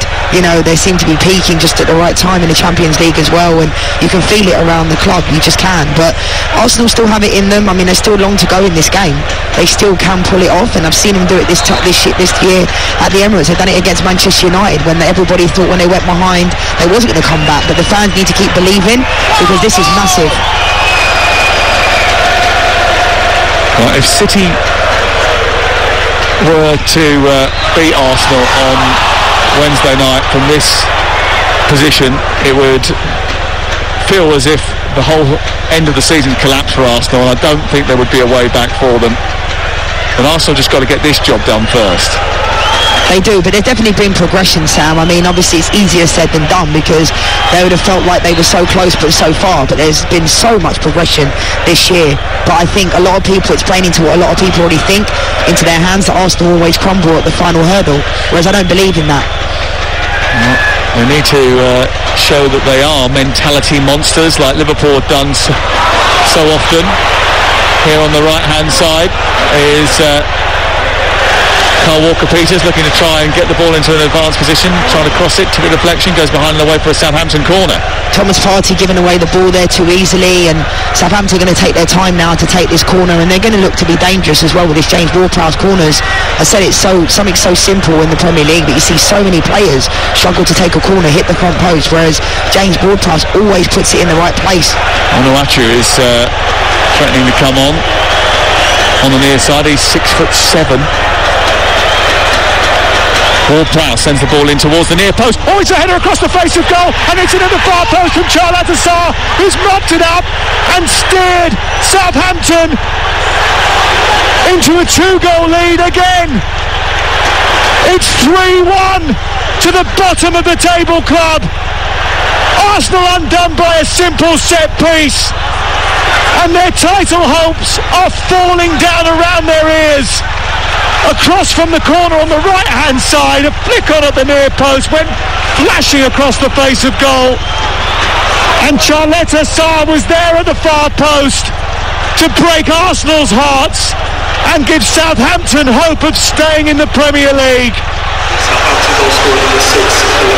It's absolutely brilliant ball from James Ward-Prowse. I just said it, when you have someone on your team that can put the ball in those areas with pace, there's flicks on the front post, and it's absolutely brilliant. Charlotte Sarr's there on the back post, and fair play to him, hits it in. Aaron Ramsdale's got absolutely no chance. Arsenal 1, Southampton 3. Southampton starting the day bottom of the Premier League. Arteta starting the day top of the Premier League with Arsenal. Now he looks to the heavens. Now he needs divine inspiration. Before the game, Southampton needed a miracle to beat the Gunners.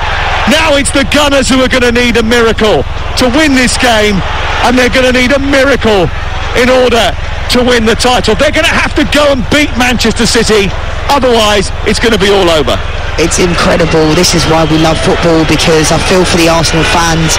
There'll be that all too familiar feeling, you know, some of them looking like they're leaving already. I kind of understand to a certain degree, but they need to stick behind the players, you know, get behind them. No one saw this one coming at all. Football is a crazy game sometimes, it really is. And even in this second half, I was saying, you know, Ruben Sellers going to a back five, taking off Alcaraz, you know, anyone I think he's my favourite player I've ever seen, but I thought we had a really good first half. But this back five, they've been sitting back, all 11 players behind the ball, and genuinely James Ward-Prowse's delivery was brilliant, and when you've got a player like that can do that, it can hurt you. Martinelli down the left side for Arsenal, looking to instigate yet another response. He floats the ball to the far post. Jesus is there, it's over the top of the crossbar as he falls backwards and volleys it goalwards. It's over the top of the bar. Has to score all day long. That is a chance, you know, brings them back into the game 3-2. Fantastic ball from Martinelli, but Gabriel Jesus has to score there. Those are the moments you have to put the ball in the back of the net. It's fine margins, but he has to score there. Well, Simon Hooper over on the far side has been called over by his assistant for a discussion. And what is it that they're talking about over on that far side, do you think? Looks like he's fixing his arm. Side, or is he fixing his communication equipment?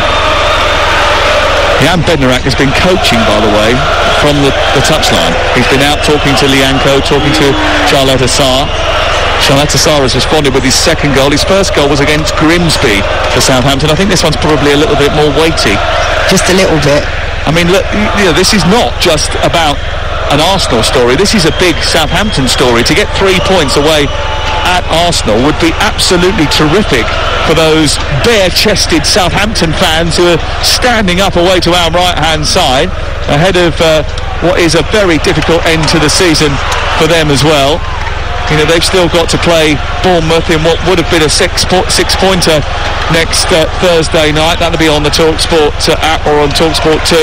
They've got to go to Newcastle. They've got to play Nottingham Forest away. They've got to entertain Fulham and go to Brighton and then take on Liverpool. So, look, there's not a lot of points coming their way between now and the end of the season, you would have thought. But then again, you wouldn't have thought they've got anything here. If they play like they did tonight, then potentially anything is possible. I thought they were done.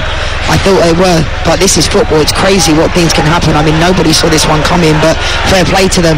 But Arsenal need to find a way. Never, ever predict what happens in the Premier League.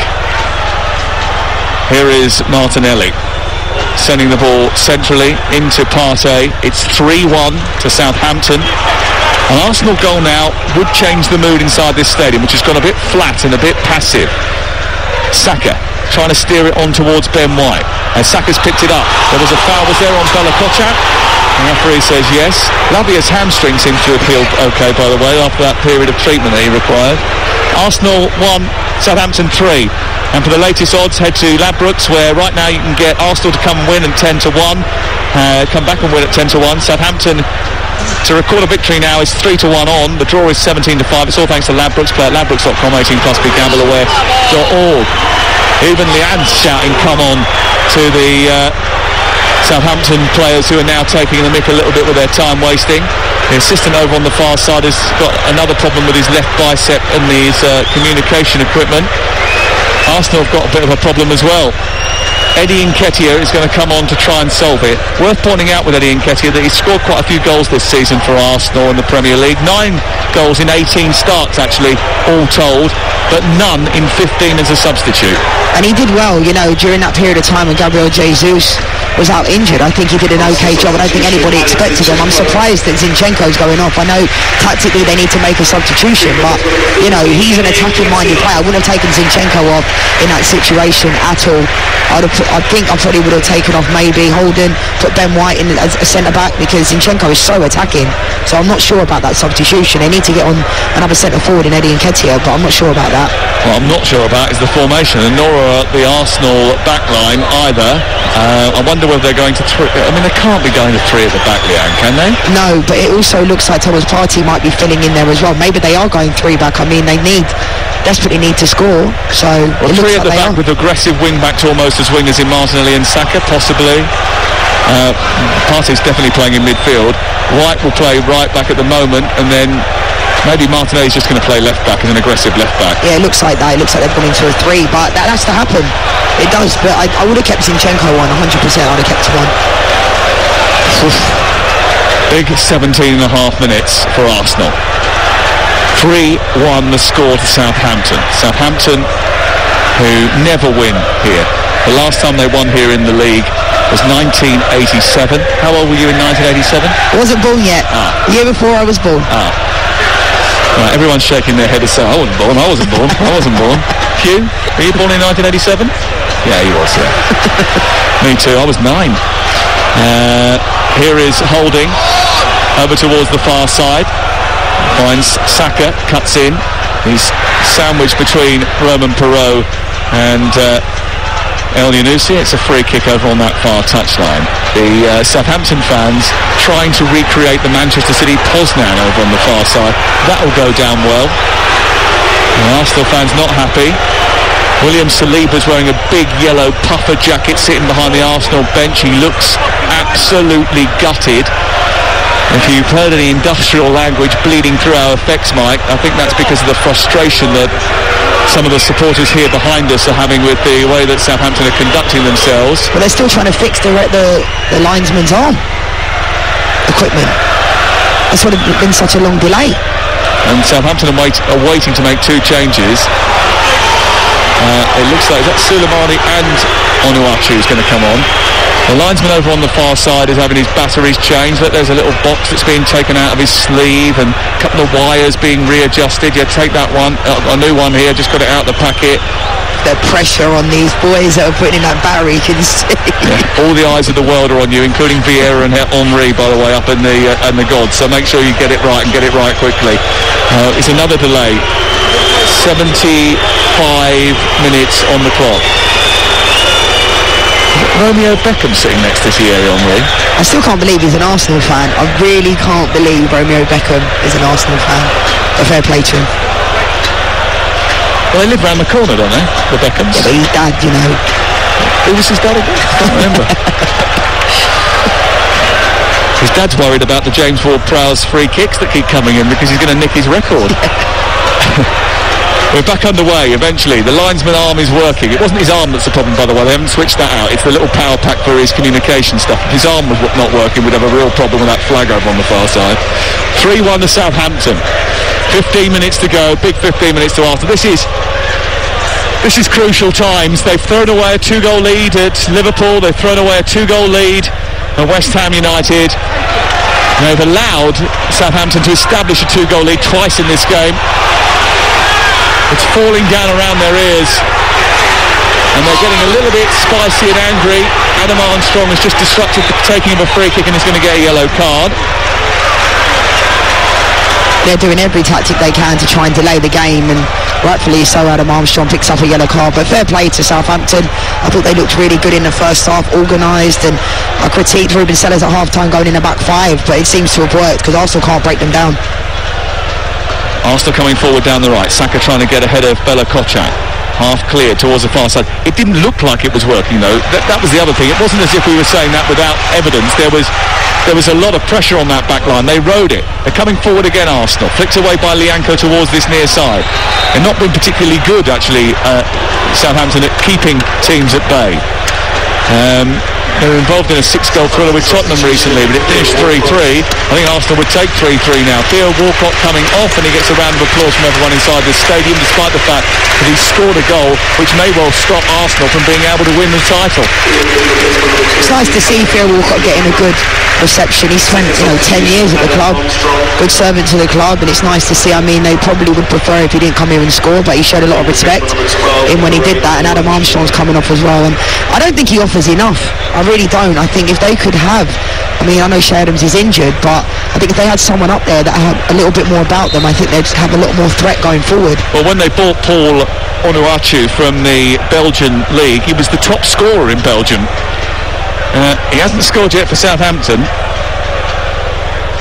but he's up to lead the line. He is 6'7" tall. He's massive, and he's going to be a real handful. Trossard down the left side with Arsenal on the attack now, searching for a goal that might just give them a spark of hope to get back in the game. 3-1 the score to Southampton. Southampton having a desperate season, struggling for points. They've really struggled in terms of form. They've lost 14 of the last 19 before today, but they're winning here. Here is Jesus, lovely turn into the area, looking for Trossard, good challenge, comes back towards Ødegaard. Was there a handball by Ward-Prowse? Ødegaard tries to set it up for Partey, another block by Lavia, comes to Partey again, edge of the box, wide left it goes for Martinelli. They're trying to recycle it here. That was a big chance for Arsenal, they didn't take it.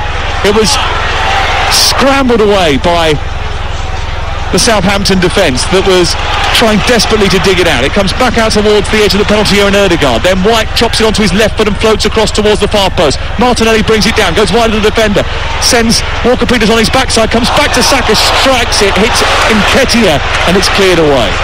Arsenal are coming after it, but they just, every single time they're getting in front of goal, the Southampton players are defending with their lives. I'm sure the Southampton fans must be thinking, where has this performance come from? Where has this been all season? Because individually, yes, we've spoken about the lack of quality, but the hunger, the fight, the desire that they're having is incredible. They're throwing themselves in front of everything, but Arsenal need to try and break them down and have better quality in front of goal. Jesus trying to turn, twists his behind and away by Bella Kotchap as he gets into the right wing position.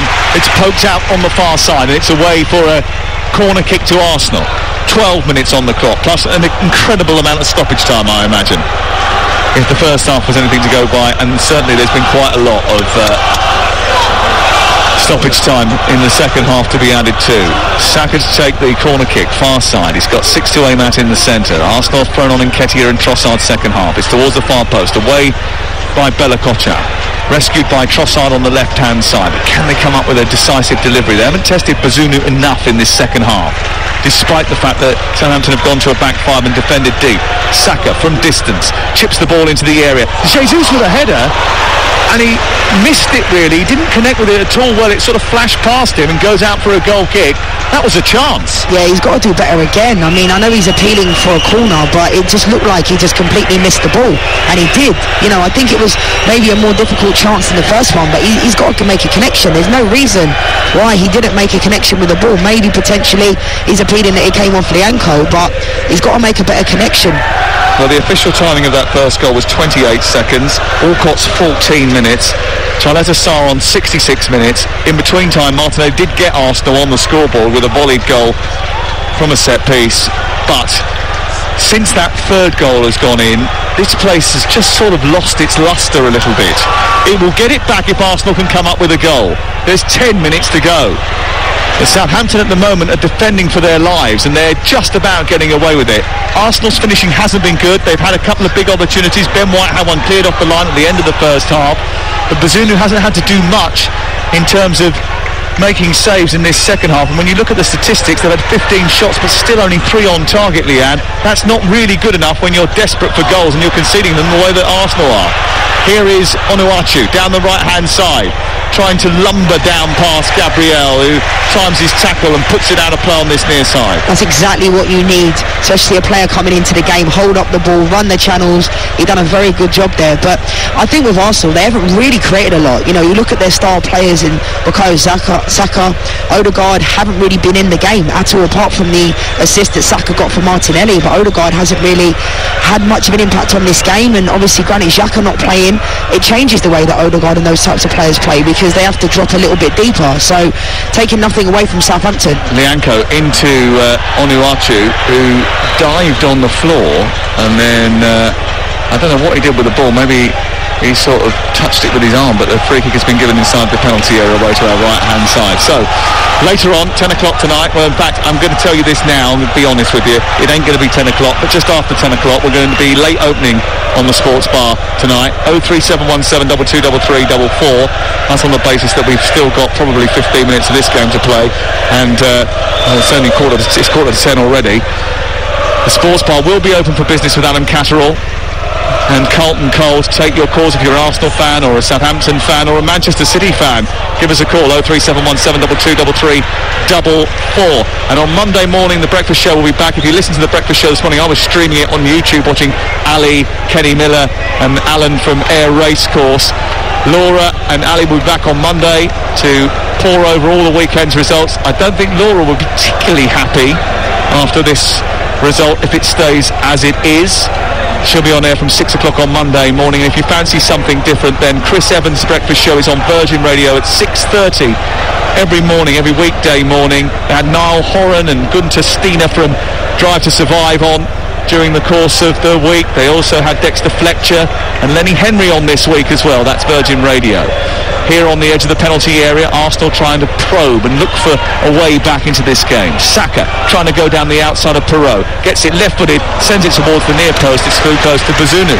Just sums up their night, really. I mean, they were all lining up on the back post. It was good play from Bukayo Saka to cut inside, but it goes straight into Bazunu's hands, and we know what he's going to do now. He's going to waste time, and you can see Eddie Nketiah just kind of lurking around, waiting for him to drop the ball down, but he's taking forever, Bazunu, every single time he's getting the ball. But Arsenal have only got themselves to blame, really. I mean, I know it's easier said than done, because, you know, losing in a game like this at home against Southampton, bottom of the table, is not acceptable. You know, giving away 2-goal leads isn't really acceptable in a title race. You're not going to win the league like that. Manchester City don't do that, do they? And that's why they always seem to win. Manchester City coming into form at just the right time. They've dropped hardly any points in the last few matches, where Arsenal have been dropping them for fun. It's why they've been able to catch up, and it's why, if it stays like this, Manchester City will be, well, they're already hefty favourites. They'll be bigger favourites tonight. The meeting of the two is on Wednesday, and it's do or die now for Arsenal. Here is Saka inside the area. He thinks he's fouled by Ward-Prowse. Simon Hooper says, get up, play on. No penalty. They'll have to win. They will have to win on Wednesday night. If they don't win on Wednesday night, their hopes of the title are surely in the dust. Here is Martinelli. Back to Gabriel. On halfway is Partey down the left channel. Nketiah gets fouled needlessly by Lianco, gives away a free kick, and there's another substitution being made here. And Reece Nelson, he of dramatic late goal fame, can he replicate that again? Unlikely. The way things are going at the moment, they need divine inspiration. But Nelson is on, and Martinelli is off for the final 6 minutes of this game. It's a good opportunity here for Martin Odegaard to put the ball in the box. Good position, good movements needed. Ball in towards the box, headed away by Onuachu, but only as far as Saka, who's got it back edge of the area. Trossard with a low ball which is blocked by Lianco. It's a tightly packed defence, and Saka trying to get it round the back for Gabriel, and he tried to reach with every sinew of his body, but couldn't quite stretch enough to guide it back across the face of goal, and it flicks behind and goes out for a goal kick. This is quite a substantial dropping off from Arsenal. To lose 2-goal leads at West Ham and to Liverpool, they were the sign, but this is a collapse. And unless they can somehow revive themselves to beat Manchester City on Wednesday night, you fear that this wonderful collection of youngsters that Arsenal have put together, this spirit that has driven them from a team that couldn't hold on to a Champions League place last season to fighting it out for the title this season, are going to lose the opportunity to take it late in the Premier League season. And it's so difficult because it will feel like that all too familiar feeling, you know, crumbling at the final hurdle. But I'll feel for the Arsenal fans, but I think it's important. I know it will be easier said than done now, but there's been so much progression this season. But for it to crumble in this way that it has done in the last 3 games, especially going ahead in these games as well, not in this one, I think the Arsenal fans will feel like that all too familiar feeling. Partey, poor ball forward straight to Romain Perot. Southampton, the first time all season that Southampton are going to beat a team that's currently start the day in the top half of the table. It's a result that is reverberating around East Manchester, producing a spine-tingling sense of meant to be, maybe, for those under Pep Guardiola's tutelage, whereas in these parts it's sickening. A sucker punch that winds you into a state of confusion and chaos. It disorientates you. Imagine those Arsenal fans, some of whom are leaving early. They know the game is up. They're off down towards those watering holes to drown their sorrows. They think their team have thrown it away. And it isn't over, because there's so much more to play for. They could beat Manchester City on Wednesday night and it would be back in their hands again. But they fear that stomping, galloping unbelievable, relentless winning machine that Manchester City have become in the second half of the season. And they know that their team look as if they're running out of gas. The ball is with White far side into Ødegaard. 3-1 is the scoreline. Back to Ødegaard, edge of the area. Left-footed shot towards the far corner and scores. And maybe there's hope of rescuing a point. Maybe. There's still a goal to get. But Ødegaard, with a captain's goal, has put them within a goal of levelling it up at the Emirates Stadium.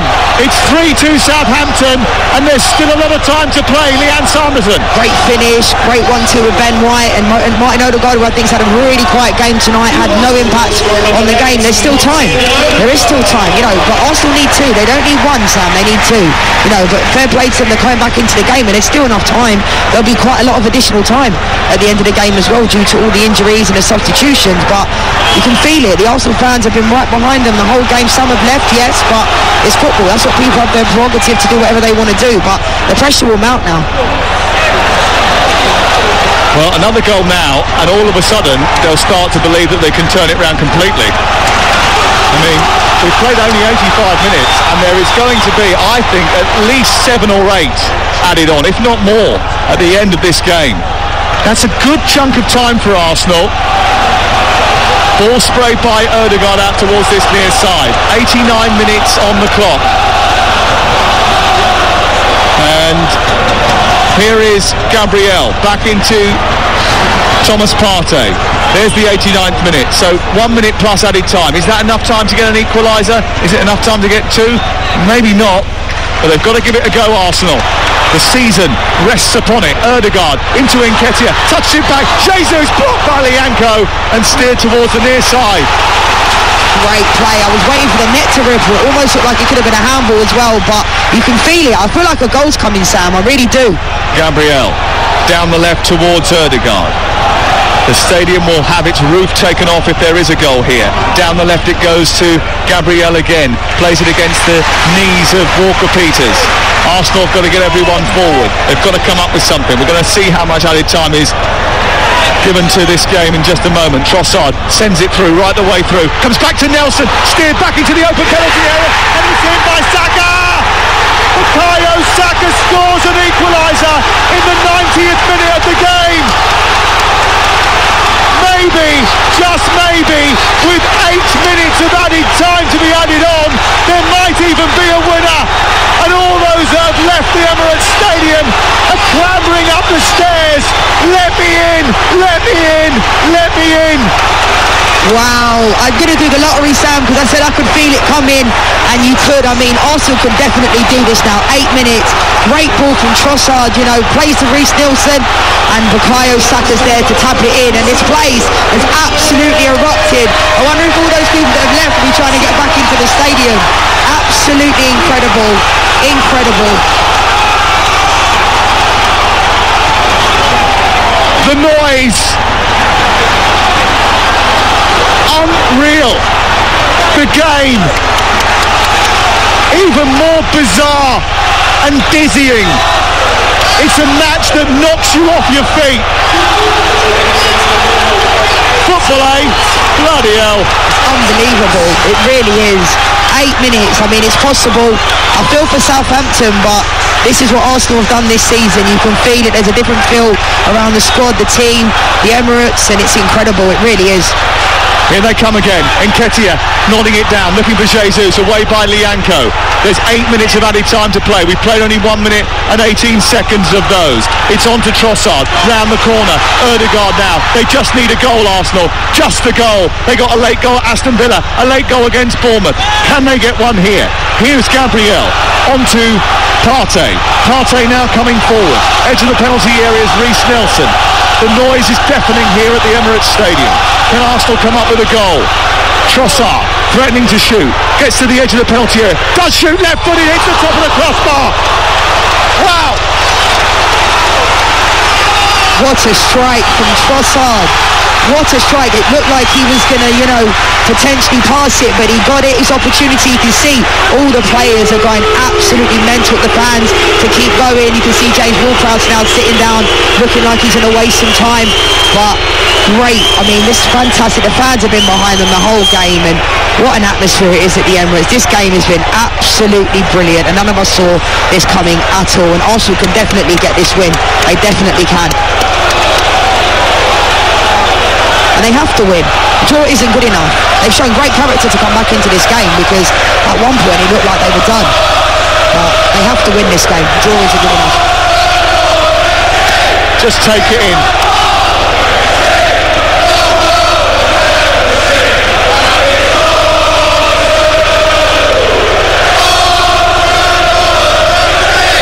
Well, there's a bit of a confrontation on the far side between some Arsenal and Southampton fans, but on the pitch it's been a battle. I mean, I've got to admit, at 3-1 this place was so flat you thought there was no way back for Arsenal. They're going to get a point now at least, you feel. Can they get a winner? We're in the 48th minute. They've delayed again, Southampton, for at least a minute here. So we should play at least 54, 55 minutes in this second half. There's still time. Trossard, poor ball, given away to Sulemana on the right-hand side, encouraging an attack. Towards the far post it goes. It goes past on Uachu and then further cleared by White, picked up by Jesus, who's fouled by Diallo, who's come on as a substitute. In the melee, it's a yellow card. Free kick to Arsenal. They need to get it moving quickly. 49 minutes on the clock. We had 8 added. So we're into the 95th minute now. Here we are. The ball is on the halfway line. Ødegaard coming forward, plays it wide towards the right-hand side. Is there a goal in Arsenal that will keep the title showdown alive on Wednesday night to such an extent that it will still be in their hands? It will be up to them still. If they get a goal, it will be. If they don't, they have to win against Manchester City in order for it to be in their command. Saka has it far side, meanders into the centre. Trossard now, they need his poise. Onto Saka, flicks it on. Jesus trying to juggle with it, goes down, wants a penalty kick. It's set back for Trossard, picked up by Nelson, narrowly wide. Took a deflection and went behind. Jesus still wants a penalty. From first look, it didn't look like a penalty to me. I think his first touch lets him down. I think, again, he has to do better. I think sometimes he shows great athleticism and pace, but he sometimes just needs to slow it down a little bit. I don't think that's a penalty. Corner kick for Arsenal. 50 minutes played. Ramsdale's asking if he can go up. No, you can't. Partey moves into the penalty area. Trossard asking a question. Andre Marinard getting barracked by Arteta. Corner kick to be taken away to our left. Listen to the North Bank roar. Arsenal flooding everybody towards the goal away to our left. 3-3 the score. In by Trossard. Flicked on at the near post. Loose inside the penalty area. Southampton try to clear and do manage to get it clear. It's up towards the halfway line. It's going to be a red shirt that gets there first in Nelson, who shrugs off the player that was chasing behind him. They've turned the ball over. They're coming up the field down the left side. Arsenal on the attack again. Minute number 51. It's picked up by Gabriel Jesus. He's played it infield towards Gabriel. Gabriel strides forward now, needs an outlet. Reece Nelson provides it down the left touchline. He twists, he turns, he gets it onto his right foot, produces a cross, steered away by the defence. It's won back by Nelson. He gets up, is told to get up by the referee. They can't clear their line, Southampton. It goes over the halfway line, but Ramsdale has got it. They need composure. They need just one big chance. They need an opportunity. If they get it, they must take it. Maybe the season is in the balance here. 3-3. Ball into the box is a poor one from White. Jesus keeps hold of it, edge of the penalty area. Ward-Prowse gets it clear. It's as far as El Yunusi. Tricks his way past Partey and drags Southampton up the pitch. The ball is lost in midfield, but it bounces through to Ward-Prowse as a free kick for El Yunusi, and more time will be wasted. That was a foul, and initially, about 2 minutes ago, we never had a moment to take a breath. Diallo's gone flying because Reece Nelson just body checked him. It was definitely a foul, but I think the referee was never going to give it because he's here at the Emirates and the fans would have gone mental. But now it's a free kick to Southampton. Arsenal haven't won the title in 18 years. You can sense the tension. Will the fact that they came back from 3-1 down and 2-0 down give them the confidence to go into that game on Wednesday night believing they can win, or will there be too much damage done in the last 3 matches? No, I think that will give them more confidence than the belief. I mean, the fact that they looked like at one point when it was 3-1, they never looked like coming back into this game, but they have done. They've shown great confidence. It won't feel that way because they need to win. A draw isn't good enough. We played the 7 of the 8 added minutes here, but there will be more. Live on Talksport, 3-3 the score. Away by Southampton up into the Arsenal half of the field. Arsenal need to get it at the other end. White hits it over his head. Someone needs to get their foot on the ball. Partey will do that. Now Trossard, and they start to sprint forward like the Red Arrows up towards the halfway line. Nelson takes it on down the touchline. He's got Gabriel in advance of him. He needs it back, or he needs it centralised here. Gabriel wanders forward, plays it into Partey. Space on the far side. Partey's going to shoot, and he's ballooned it over the bar. No. He was hoping for a Vincent Kompany moment, and the only company that ball's keeping is the Arsenal fans in the North Bank. So difficult because you could see why he's hit this one, but also the better option was Odegaard. Ben White was on the right hand side, Gabriel Jesus was there, but I can see why he hit it, but the better option was there. 3-3. We played 8.5 minutes of stoppage time on Talksport. Arsenal have come back from 2-0 down and 3-1 down to level it up in the 90th minute of the game, but they haven't had a chance since they scored that equaliser. Ball was played forward. Charlotte Sarr got hold of it, and Nketiah's got it in the left wing position though, and it's picked up by the Arsenal player on this left hand side. It goes out for a throw in. Trossard into Reece Nelson. Nelson steers it infield, picked up by Partey. Make a better selection this time. Gabriel now holding. Southampton want to hold on because a point at this stage of the season for them is absolutely vital in their hopes of trying to get out of relegation dodge. Here is Partey on towards Nelson, back to Partey, back to Trossard, got to get it in the box. They do, towards the far post. Great delivery. Ben White is there, comes towards the edge of the 6-yard box. Jesus is knocked to the floor. They want a penalty. The referee shakes his head and says no. VAR will look at it. Be a massive call for VAR to look at that.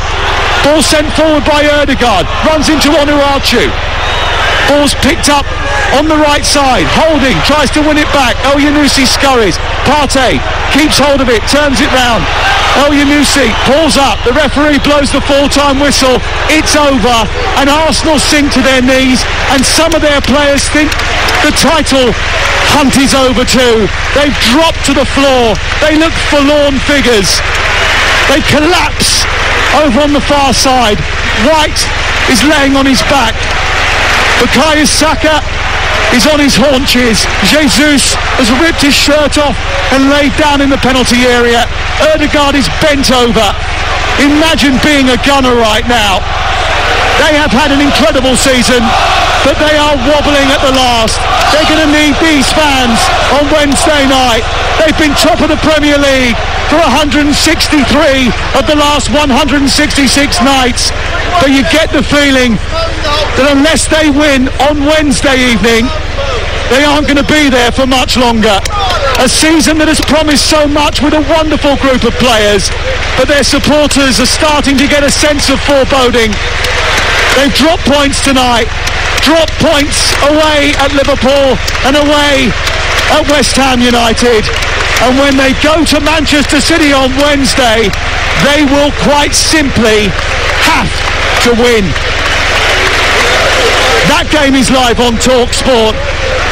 We can't wait, and Arsenal won't be able to wait to get back on the pitch themselves as well. It's finished at the Emirates. A thrilling night. Arsenal 3, Southampton 3.